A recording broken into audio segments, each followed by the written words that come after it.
नमस्कार, आप देख रहे हैं वीआईपी न्यूज़ और मैं हूं आपके साथ ब्रजेश यादव। आज के हमारे खास कार्यक्रम में आपका बहुत बहुत स्वागत है। और देश की धर्म नगरी अयोध्या में पिछले वर्ष की तर्ज पर इस बार भी 11 नवंबर को योगी सरकार भव्य दीपों उत्सव मनाने जा रही है। जानकारी के अनुसार इस सरकार की मंशा के अनुरूप अयोध्या के 47 घाटों पर 25,000 वॉलेंटियर्स 24 लाख दीप जलाकर अयोध्या के घाटों को जगमगाने की तैयारी में जुटे हैं। डॉक्टर मनोहर लोहिया अवध विश्वविद्यालय प्रशासन ने इस बार के दीपोत्सव में विश्व कीर्तिमान स्थापित करने के लिए तैयारियां तेज कर दी हैं। विश्वविद्यालय प्रशासन के अनुसार इस बार महाविद्यालयों, इंटर कॉलेजों एवं स्वयंसेवी संस्थानों के स्वयंसेवकों की मदद से राम की पैड़ी सहित 47 घाटों पर 24 लाख से अधिक दीप जलाए जाने की तैयारी की गई है।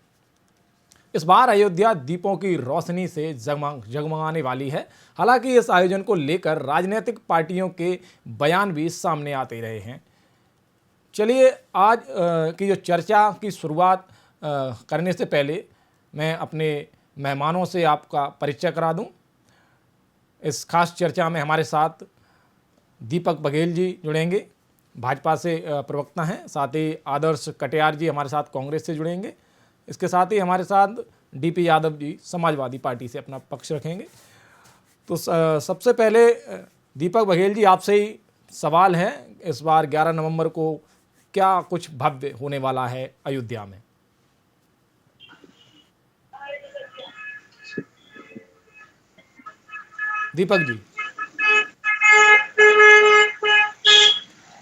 दीपक जी आवाज आ रही है हमारी आपको? चलिए, दीपक जी से फिलहाल संपर्क नहीं हो पा रहा है। मेरी टीम से मैं अनुरोध करूंगा उनसे संपर्क साधने की कोशिश की जाए। तब तक आदर्श कटियार जी, आपसे सवाल है। आदर्श जी, 11 नवंबर को अयोध्या में एक भव्य आयोजन किया जाना है और उससे पहले प्रदेश में कांग्रेस भी इस आयोजन को लेकर पहले सवाल उठाती रही है। आपके ही कांग्रेस नेता प्रमोद तिवारी ने इसको ध्यान भटकाने वाला मुद्दा बताया है। इस बार के आयोजन को लेकर क्या प्रतिक्रिया है आपकी? सबसे पहले मैं अपने पैनलिस्ट को और आपके सभी दर्शकों का अभिवादन करता हूं और कांग्रेस पार्टी उत्तर प्रदेश की तरफ से भी मैं आप सभी का हार्दिक अभिनंदन वंदन करता हूं।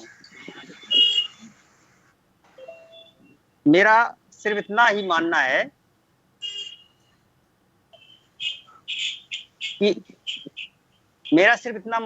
कि जो धर्म कर्म का काम है, कांग्रेस पार्टी चूंकि सेकुलर है, हमारी विचारधारा सेकुलर है, हमारा सिर्फ इतना मानना है जो धर्म कर्म के काम है वो धार्मिक संस्थाओं को, एनजीओ को करने दीजिए। सरकार का काम है रोजी और रोजगार का, लोगों को सुविधाएं मिले, महंगाई कम हो, अच्छी शिक्षा व्यवस्था हो, देश तरक्की करे। ये सारी तमाम मांगे हैं। क्योंकि आज चुनाव नजदीक है, 2024 का भी चुनाव बहुत नजदीक है, 5 राज्यों में चुनाव है, तो भारतीय जनता पार्टी पूर्ण रूप से धार्मिक प्रोपेगेंडा सेट करना चाहती है। यही बात हमारे माननीय नेता श्री प्रमोद तिवारी जी ने भी कहा कि भारतीय जनता पार्टी सिर्फ ध्यान भटकाना चाहती है, जबकि हम चाहते हैं कि इस देश के नौजवानों को रोजगार मिले, इस देश के नौनिहालों को अच्छी शिक्षा की व्यवस्था हो। हम चाहते हैं कि इस देश के किसानों को उचित एमएसपी मिले।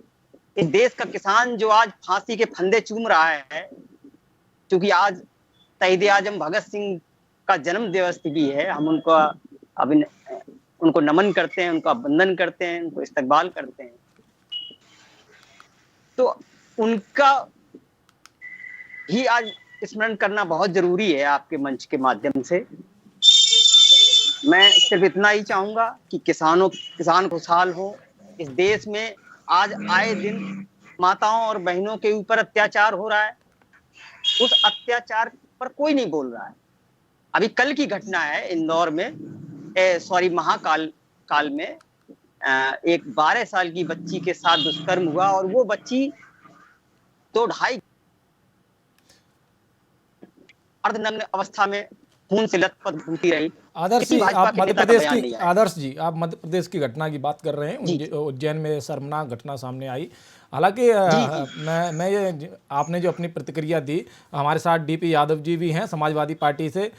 डीपी यादव जी, इस तरीके के धार्मिक आयोजन जो राजनीतिक भी कहे जा सकते हैं, क्या जी जी। आपकी प्रतिक्रिया है? आपकी पार्टी की इस पर क्या कहना चाहेगी? क्योंकि इसको लेकर तो आपके भी नेता सवाल उठाते रहे हैं। इससे पहले प्रदेश के पूर्व जी मुख्यमंत्री रहे अखिलेश यादव ने भी ट्वीट कर इस आयोजन पर सवाल उठाए थे। नहीं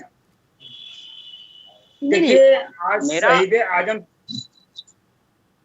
सवाल मुझसे है ना डीपी डीपी यादव जी। जी जी। देखिए, आज शहीद आजम सरदार भगत सिंह की जयंती है। इस अवसर पर मैं शहीद आजम सरदार भगत सिंह को नमन करता हूं, उनको श्रद्धांजलि अर्पित करता हूं।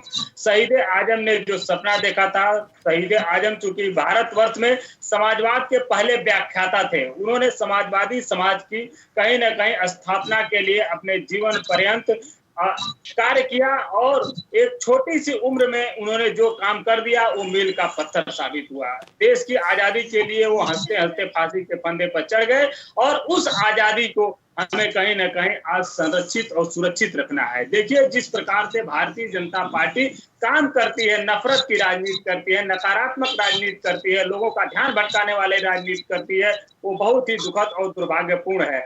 आज सरदार भगत सिंह की आत्मा कहीं ना कहीं ये देख करके रो रही होगी कि जिस आजादी के लिए हम लोगों ने बलिदान दिया था, उस आजादी को किस प्रकार से भारतीय जनता पार्टी के लोग छिन्न भिन्न कर रहे हैं। आप देख रहे होंगे कि किस प्रकार से देश में बेरोजगारी चरम पर है। अभी G20 का सम्मेलन हुआ था, मैं आपको बताऊं, जितने भी देश इसमें आए थे, जिनको प्रधानमंत्री ने सोने के थाली में सोने के चम्मच से खाना परोसा था, उन सारे देशों में भारतवर्ष में बेरोजगारी दर सबसे अधिक है, 7.9 की बेरोजगारी है। क्या अमेरिका, क्या जापान, क्या चीन, क्या इंग्लैंड, सारे देश में बेरोजगारी भारत की बेरोजगारी से कम है। तो प्रधानमंत्री को इस पे भी जवाब देना चाहिए था। देखिए, पिछले साल भी दीपोत्सव हुआ था। दीपोत्सव सब लोग मनाते हैं, दीपक अपने घर में जलाते हैं, दीपावली के दिन सब कहीं ना कहीं हर्ष और उल्लास होता है पूरे देश और प्रदेश में। लेकिन भारतीय जनता पार्टी जिस प्रकार से दीपावली के नाम पर नाटक नौटंकी करती है, जिस प्रकार से कहीं ना कहीं एक इवेंट मैनेजमेंट करती है, वो देख करके लोगों का हृदय जो है कि दुखित हो जाता है। आप देखेंगे कि जिस प्रकार से घाटों पर दिए जलाए जाते हैं, लेकिन दूसरे दिन उन्हीं घाटों पर जो गरीब बच्चे होते हैं उन दियों से तेल निचोड़ते हैं। वहां पर जो दिए होते हैं उसमें जो बचे खुचे तेल होते हैं ले जाते हैं लोग अपने घरों में, उनसे खाना बनाने का काम करते हैं। तो ये भी एक दृश्य गरीबी का वहां दिखाई देता है। हम किसी का विरोध नहीं करते हैं, आप दिया जलाइए, लेकिन एक जो कहावत है, जलाओ दिए पर रहे ध्यान, इतना अंधेरा धरा पर कहीं रह न जाए। तो भारतीय जनता पार्टी के लोग दीपक केवल जलाने का काम करते हैं, लेकिन जनता के जो जीवन में अंधेरा है, जो बेरोजगारों के जीवन में अंधेरा है, जो किसानों के जीवन में अंधेरा है, जो कहीं ना कहीं गरीबों के जीवन में अंधेरा है, उसको दूर करने डीपी का यादव काम जी नहीं हमारे करते। साथ, दीपक बघेल जी हैं आपके। दीपक जब बघेल जी, आपने डीपी यादव जी को सुना, मैं इवेंट मैनेजमेंट की बात कर रहे हैं। इस बार 24 लाख लगभग दिए जलाने की प्लानिंग है सरकार की। 7वीं बार विश्व रिकॉर्ड बनाने का प्लानिंग है। लगभग 21 लाख दिए जब जलेंगे उसमें, तो ये रिकॉर्ड बन पाएगा क्या? इस बार ये रिकॉर्ड बन पाएगा? और दूसरा, प्रधानमंत्री मोदी की आने की जो आशंकाएं थी, वो फिलहाल लग रहा है कि उनके आने की आशंकाएं बनी हुई हैं, जो नहीं आएंगे। कौन कौन मेहमान आ रहा है और क्या है पूरा सरकार का ये आयोजन, और इस बार क्या भव्यता होने वाली है? देखिए, निश्चित ही भव्य और दिव्य दीपोत्सव बनाने का काम भारतीय जनता पार्टी की सरकार ने किया है। इससे पूर्व भी जो 6 बार अगर Guinness book of world record के अंदर नाम आए तो भारतीय जनता पार्टी की सरकार के द्वारा किए गए कार्यक्रम दीपोत्सव में हुआ था। मैं भी साथी प्रवक्ता को बड़े ध्यान से सुन रहा था, डीपी यादव जी को। जिस प्रकार का समाजवादी पार्टी जो दौरापन और दोगलापन करती है, वो इनकी बातों से स्पष्ट रूप से नजर आ रहा है। आज इनको दीपक के अंदर से तेल निकालते हुए बच्चे नजर आ रहे हैं, परंतु जब सैफई के अंदर एयरपोर्ट बनवाया जा रहा था तो इनको उन बच्चों की याद नहीं आ रही थी। जब सैफई के अंदर नाच गाना होता था, करोड़ों रुपया फिल्म स्टारों पर गवा दिया जाता था, जब इनको इन बच्चों की याद नहीं आती थी। तो ये दोहरापन और दुगलापन समाजवादी पार्टी के प्रवक्ता और समाजवादी पार्टी लेकर किस विचारधारा से आती है, आज तक मैं ये नहीं समझ पाया। भारत की सांस्कृतिक विरासत और धरोहरों को सहेजने और संवारने का काम और स्थापित करने का काम तो भारतीय जनता पार्टी की सरकार ने किया है। जहां पर यही लोग लगातार प्रयास करते थे राम मंदिर ना बनने देने का, और हमसे बार बार प्रश्न पूछते थे मंदिर कहाँ बनाएंगे, तारीख कब बन रहा है बताएंगे। आज तो मंदिर बन भी रहा है, तारीख भी बताई जा रही है, और उसके अंदर दिव्य और भव्य दीपोत्सव का कार्यक्रम भी हो रहा है। और उसी कार्यक्रम के अंदर देखिए 6वीं बार विश्व रिकॉर्ड बनाने का काम भारतीय जनता पार्टी की सरकार के नेतृत्व में राम मनोहर लोहिया के जो विश्वविद्यालय के जो छात्र हैं वो करने जा रहे हैं। आज ये भारत की एकता और अखंडता का प्रतीक है। प्रभु श्री राम जो न्याय के प्रतीक हैं, जो चरित्र के प्रतीक हैं, जो धर्म के प्रतीक हैं, जो नीति के प्रतीक हैं, उनके वन आगमन की खुशी में हर्षोल्लास के साथ पूरा देश दिव्य भव्य दीपावली बनाता है। और अगर दीपोत्सव जैसे कार्यक्रम होते हैं तो ऐसे विहंगम दृश्य को देखने के लिए मैं समझता हूँ आप सभी लोगों को वहां पहुंचना चाहिए, जब आप देखेंगे कि आसमान का धरती से मिलन हो गया हो। शायद ये चीजें विपक्षी को पचेंगी नहीं, क्योंकि वो भारत की सांस्कृतिक राष्ट्रीय जो धरोहर है और विरासत है उनको कभी सहेज और संभाल ही नहीं पाए। आज उनको कष्ट होता है, क्या इनको इफ्तार पार्टियों के समय पर कष्ट नहीं होता था? आज भारत अपनी राष्ट्रीय और सनातन जो संस्कृति की जो पहचान है उसको पुनर्स्थापित करने में लग रहा है, तो इनको कष्ट होता है। जहां भारत आज विश्व कल्याण की कामना कर रहा है, वो शायद इनके लिए किसी प्रकार की उसमें इनको कष्ट होता होगा, क्योंकि ये विश्व कल्याण तो नहीं चाहते। ये केवल और केवल प्राइवेट लिमिटेड है, एक पार्टी और एक व्यक्ति और एक परिवार का ही कल्याण चाहते हैं। हम तो पूरे विश्व के कल्याण के लिए दीपोत्सव बना रहे हैं। आज इस प्रकार से सनातन संस्कृति का जो मेल जो भारत के द्वारा किया जा रहा है, उसका जो व्याख्यान भारत के द्वारा किया जा रहा है, इससे हमें भी गर्व की अनुभूति होती है, क्योंकि इसी भारत के अंदर लगातार गुलामी के दंशों के समय पर यही जो सनातन संस्कृति के काल को विखंडित करके और तमाम तरीकों से उसको दबाने का काम किया, उससे प्रयास जो किए, आज उन प्रयासों से ऊपर उठ के आप देखिए काशी विश्वनाथ अपनी दीपक जी हम उत्तर प्रदेश की डिबेट में हैं तो उस पे ही रहे। 47 जो घाट हैं उन पर लगभग 25,000 वॉलेंटियर्स दीप जलाएंगे। मैं ये जानना चाह रहा हूँ कि ये 25,000 वॉलेंटियर्स भाजपा के कार्यकर्ता भी होंगे या विश्वविद्यालय प्रशासन के कर्मचारी अधिकारी जो लगाए गए हैं वह रहेंगे, छात्र छात्राएं रहेंगे? क्या कौन है ये वॉलेंटियर्स?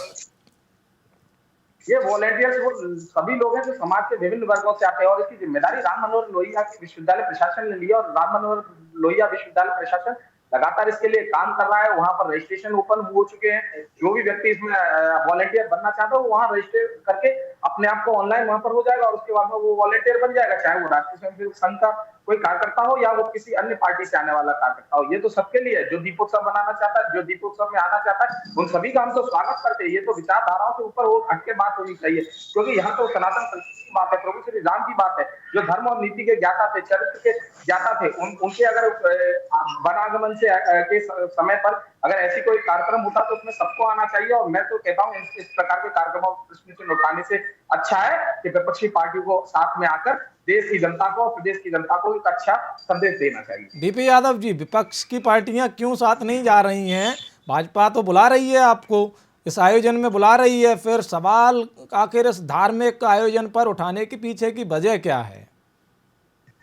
देखिए, भारतीय जनता पार्टी की नीयत ठीक नहीं है, भारतीय जनता पार्टी की मंशा ठीक नहीं है। भारतीय जनता पार्टी जो नकारात्मक राजनीति करती है, जो नफरत की राजनीति करती है, उस पे सवाल तो उठना लाजमी है। भारतीय जनता पार्टी जो कि देश में और इस प्रदेश में बेरोजगारी चरम पर है, उसके लिए क्या कर रही है? कभी प्रधानमंत्री का मुंह खुला उसके लिए, मुख्यमंत्री का मुंह खुला उसके लिए। आखिर ये दिए जो जलाए जा रहे हैं वहां पर, अच्छी बात है, जो दीपावली होती है वो बुराई पर अच्छाई का प्रतीक होती है, अंधेरे पर प्रकाश के कहीं ना कहीं प्रतीक होती है, तो दिए जलाने चाहिए। लेकिन जो लोगों के घर में अंधेरा है उसको कब भारतीय जनता पार्टी दूर करेगी? बहुत से लोग, आपको बताऊं, आपके वीआईपी न्यूज चैनल के माध्यम से इतने लाखों करोड़ों लोग होंगे जिनके घर में दिए नहीं जलेंगे, भोजन नहीं बनेगा उनके घर में। आखिर उसके लिए भारतीय जनता पार्टी की सरकार ने क्या इंतजाम किया है? केवल इस दीपक के माध्यम से भारतीय जनता पार्टी एक मैनेजमेंट शो करके, इवेंट शो करके ये बता दे कि उत्तर प्रदेश और भारत वर्ष में जो है अमन चैन है, ये हमको कहीं से भी उचित नहीं लगता है। हम इस पे आपत्ति करेंगे। ठीक है, आप दिए जलाइए, हम कह रहे हैं अच्छा है, पूरे देश में दिए जलाइए ना, हर घर में दीपक जलाइए ना। चलिए दीपक जी काउंटर करेंगे डीपी यादव ने जो सवाल उठाए हैं। दीपक जी, मेरे यही समझ में नहीं आता, ये दोहरा चरित्र समाजवादी पार्टी के लोग लेके कहां से आते हैं? ये नफरत और नकारात्मक राजनीति की बात कर रहे हैं। नफरत की राजनीति कौन कर रहा है? इनके ही तो नेता है स्वामी प्रसाद मौर्य। वो क्या कर रहे हैं लगातार? रामचरितमानस को जलाने का काम, फाड़ने का काम, उसका प्रश्न चिन्ह उठाने का काम। इनका ही गठबंधन, जो घमंडिया गठबंधन है, उसी के कुछ नेता हैं जो कर्नाटक को नफरतिया गठबंधन के लोग ज्यादा न बोले। नफरतिया गठबंधन, नफरतिया पार्टी के लोग जो देश में नकारात्मक राजनीति करते हैं, कहीं ना कहीं लोगों को गुमराह करते हैं। अब आपको किसानों के मुद्दे पर जवाब देना पड़ेगा। आखिर रोज 35 किसान आत्महत्या क्यों कर रहे हैं? किसानों की आय आज तक दुगनी क्यों नहीं हुई? बेरोजगारों को रोजगार क्यों नहीं मिला? नौकरी क्यों नहीं मिल रही है? चरम में बलात्कार क्यों हो रहा है? आप बताओ, एक सिपाही हो जाता है और उत्तर प्रदेश के मुख्यमंत्री कुछ नहीं सोचते हैं। उन्नाव से लेकर बनारस, आजमगढ़ में कहीं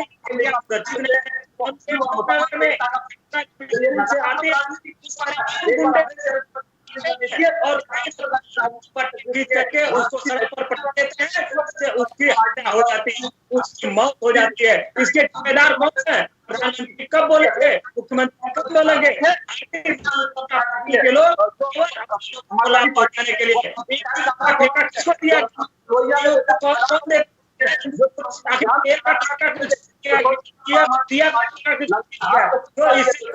लाभ होता। दीपक जी, अगर दीपक जी, मैं चाहूंगा कि एक दूसरे की बात सुने, जिससे हम चलाए जाते हैं। इन दियों का ठेका किसको दिया जाता है? 1300 इन दियों में जमा करने के लिए 2-2, 250 रुपए लीटर का तेल आता है। उसका जो है घोटाला होता है, उसका जिम्मेदार कौन होगा? ये बताइए। कहाँ से पैसा आता था?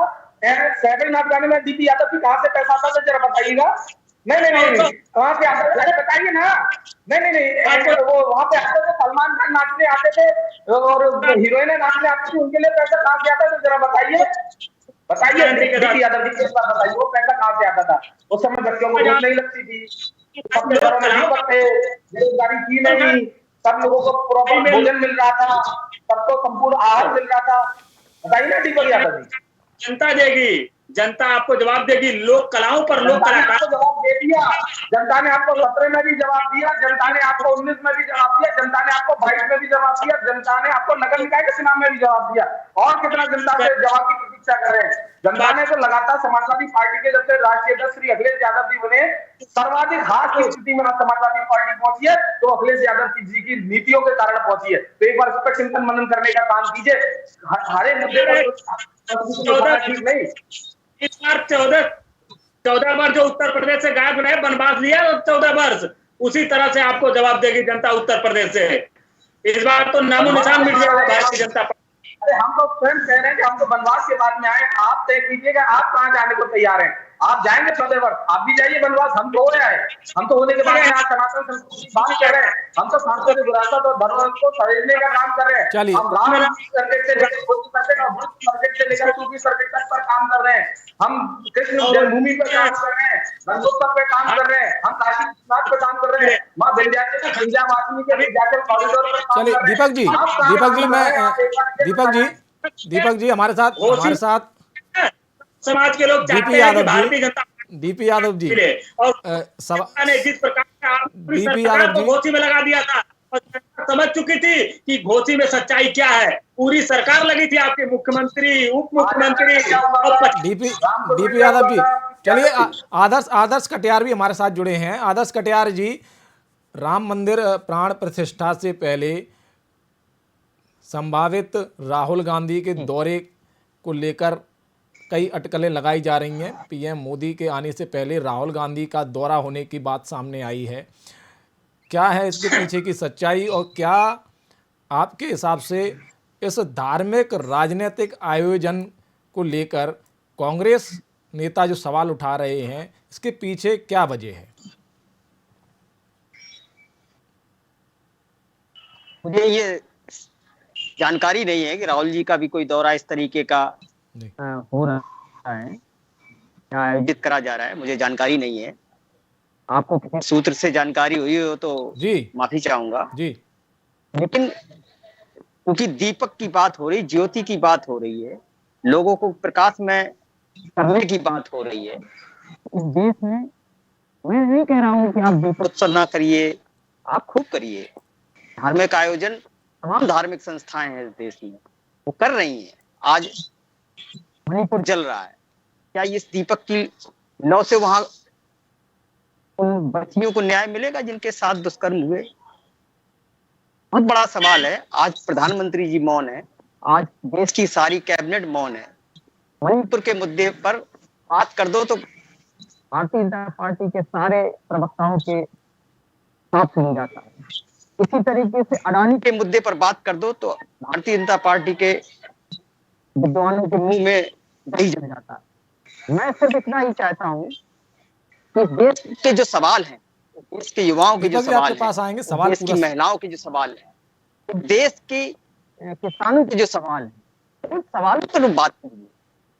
मैं जब ये जानकारी हुई कि डिबेट दीपोत्सव पर हो रही है तो मैंने स्पष्ट कहा या ऐसा कोई मुद्दा लाइए जिस पे कुछ बात करी जाए।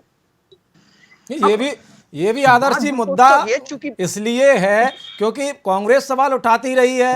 पूर्व मुख्यमंत्री अखिलेश यादव ने भी इस पे सवाल उठाए थे और एक भव्य आयोजन सरकार कर रही है, तो कहीं ना कहीं धार्मिक और हिंदुत्व से जुड़ा मुद्दा है। आप सवाल उठाते हैं तो मैं उन सवालों के जवाब देने के लिए भाजपा बैठी है।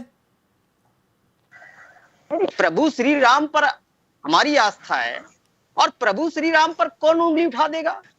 इस देश का कोई संभ्रांत किसी भी धर्म को मानने वाला हो, मैं तो हिंदू धर्म का अनुयायी हूं, मेरी तो बात ही छोड़ दीजिए, किसी भी धर्म का अनुयायी प्रभु श्री राम के ऊपर प्रश्न चिन्ह नहीं उठा सकता है।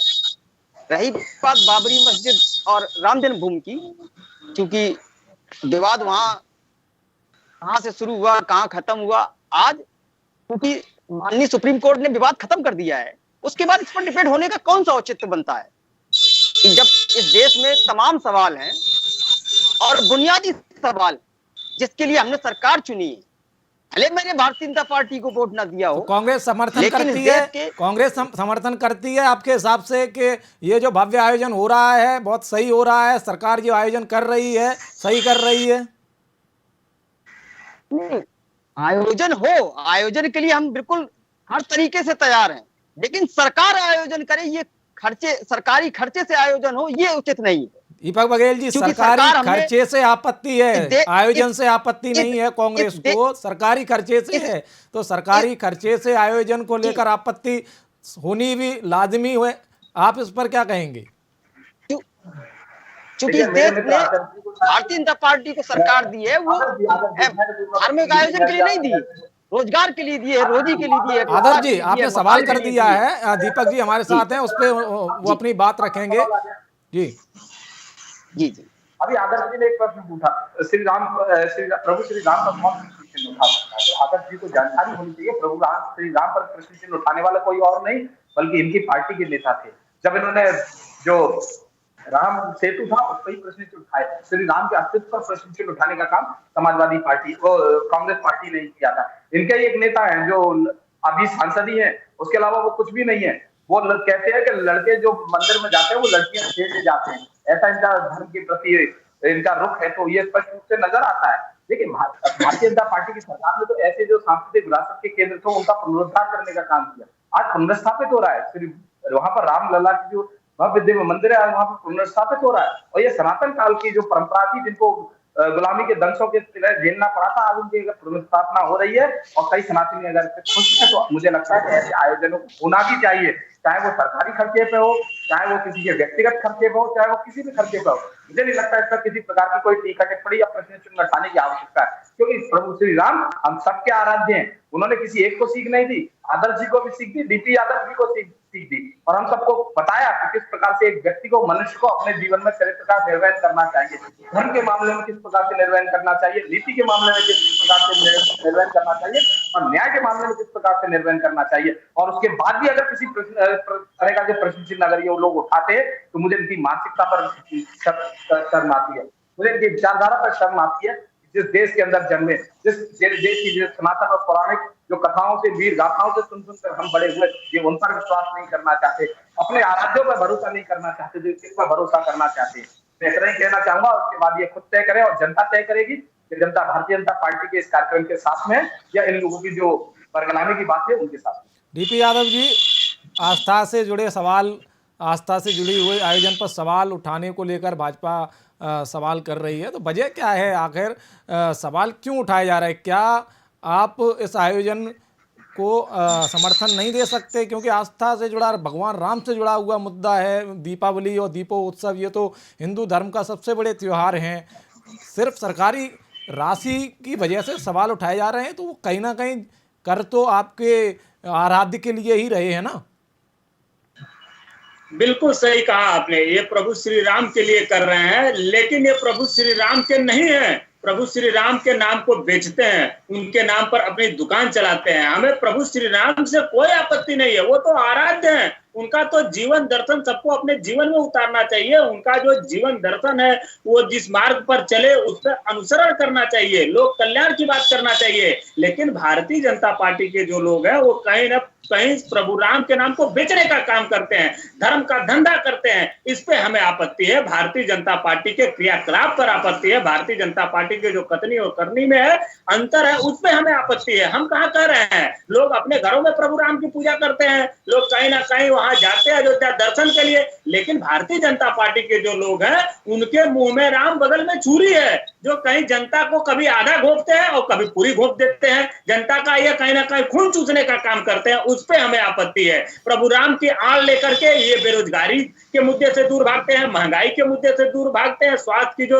व्यवस्था है उत्तर प्रदेश में उससे दूर भागते हैं। आज लोगों को सरकारी अस्पतालों में दवाइयां नहीं मिल रही है। आपको मैं बताऊं, सच्चाई है उत्तर प्रदेश की, कोई भी टेस्ट सरकारी अस्पतालों में नहीं हो रहा है। आज मेडिकल स्टाफ नहीं है, पैरामेडिकल स्टाफ की भारी कमी है। आपके अयोध्या में ही अस्पताल है, लेकिन वहां पर लोग बताते हैं कि वहां पर इलाज नहीं हो पा रहा है, लोगों को लखनऊ भाग करके आना पड़ता है। तो आगे प्रभु राम के नाम पर वहां ऐसी व्यवस्था कर देगी, कम से कम अयोध्या वासियों को वहां समुचित व्यवस्था मिल जाए, उनका इलाज वहां हो सके। तो लोग यहाँ पर आकर के रात रात भर पीजीआई में, मेडिकल कॉलेज केजीएमसी में, राम मनोहर लोहिया संयुक्त चिकित्सालय जो है यहाँ पर लखनऊ में, वहां पर लोग लाइन लगाए रहते हैं। हम ही लोगों के पास आते हैं तमाम लोग सिफारिश करने के लिए कि भैया जरा हमारा दिखवा दीजिए, यहाँ पर लाइन नहीं लग रही है, हमको बेड नहीं मिल रहा है। तो आखिर उत्तर प्रदेश में ये किस प्रकार की व्यवस्था है? उत्तर प्रदेश में कैसा भारतीय जनता पार्टी आस्था से जुड़ा हुआ मुद्दा अपनी जगह है। मेरा सिर्फ भारतीय जनता पार्टी को सिर्फ यही कहना है कि आस्था और विश्वास के नाम पर लूट न मचाए, उत्तर प्रदेश की जनता को गुमराह न करे। जो वास्तविकता है, जो मूलभूत समस्याएं हैं, उस पर कहीं ना कहीं भारतीय जनता पार्टी। दीपक जी क्या कहेंगे?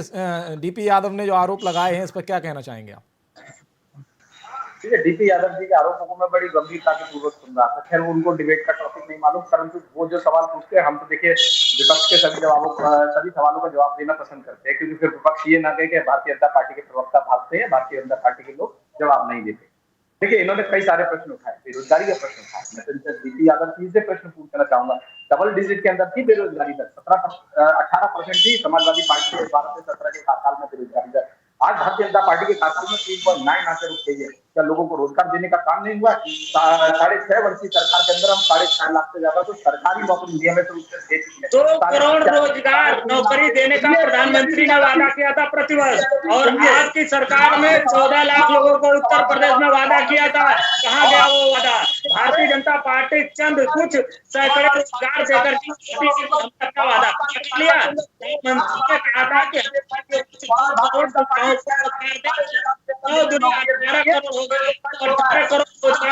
कहाँ इसका जवाब प्रवक्ता कुछ लोगों को दे दिया। ये भारतीय जनता पार्टी का चरित्र, भारतीय जनता पार्टी का झूठ चलने वाला है। अब उत्तर प्रदेश सहित के लोग भारतीय जनता पार्टी की सच्चाई समझ चुके।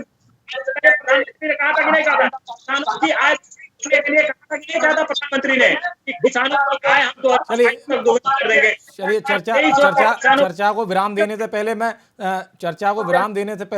दीपक जी सुने, क्योंकि मुद्दा इस समय राजनीतिक। पूछिए कि प्रधानमंत्री ने जो 2 करोड़ रोजगार प्रतिवर्ष देने का वादा किया था, चला है, चर्चा का समय हो चला है और इस धार्मिक आयोजन पर राजनीति लगातार प्रदेश में जारी है। ऐसे में देखना ये होगा कि इस बार ये आयोजन कितना भव्य होता है। लगभग 24 लाख दिए जलाने की सरकार की प्लानिंग है और इस बार 7वीं बार विश्व रिकॉर्ड बनाने का प्लान भी सरकार ने किया है। तो ऐसे में इस धार्मिक आयोजन को सरकार की मंशा है, भाजपा की मंशा है कि सभी विपक्ष पार्टियों से लेकर सभी को इसमें आना चाहिए, क्योंकि मुद्दा राम से जुड़ा हुआ है। इसके साथ ही आज की चर्चा को हम विराम देंगे और आगे के हमारे समाचार में बने रहिए हमारे साथ और देखते रहिए VIP न्यूज़। नमस्कार।